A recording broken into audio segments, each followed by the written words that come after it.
Christmas মানেই তো Santa Claus আর cake. আর বাড়িতে যদি কেক বানিয়ে নেওয়া যায় তা বাজারে কেনার থেকে অনেক খেতে সুন্দর হয়। চলো ঝটপট বানিয়ে নিই। এখানে একটা কমলা লেবু কেটে নিয়ে জুসটা বার করে নেব। এখানে নিয়ে নিয়েছি ড্রাই ফ্রুট আর টুটি ফুটি আর কিছু কালো কিশমিশ। 2 ঘন্টার মতো জুসের মধ্যে ভিজিয়ে রেখে দেব। ততক্ষণ হাফ কাপ চিনির ক্যারামেল বানিয়ে নেব। চিনিটা লো ফ্লেমে নাড়তে চাড়তে যখন এইরকম লাল হয়ে যাবে চুলাটা বন্ধ করে দেব। হাফ কাপ জল দিয়ে আস্তে আস্তে নেড়ে নেব।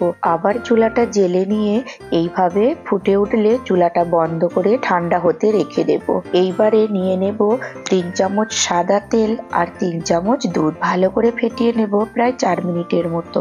এবার এর মধ্যে দিয়ে দেব 1 কাপ ময়দা, 3 চামচ গুঁড়ো দুধ আর 1 চামচ বেকিং পাউডার আর 1/4 চামচ বেকিং সোডা, 1 চিমটি নুন আর অল্প জায়ফল, 3টে লবঙ্গ আর হাফ ইঞ্চ মতো দারচিনির গুঁড়ো দিয়ে দেব। তারপর ক্যারামেলটা দিয়ে 2 মিনিট মতো ফেটিয়ে নিয়ে ভিজিয়ে রাখা ড্রাই ফ্রুট গুলো দিয়ে ভালোভাবে একসাথে মিশিয়ে নেব 2 মিনিটের মতো। বেশিক্ষণ মেশানো যাবে না, তাহলে কেকটা যখন বানাবে তখন ভিতরে শক্ত রয়ে যেতে পারে। একটা কেক টিনের মধ্যে ব্যাটারটা নিয়ে এর উপর থেকে কিছু ড্রাই ফ্রুট টুটি ফুটি দিয়ে সাজিয়ে নেব।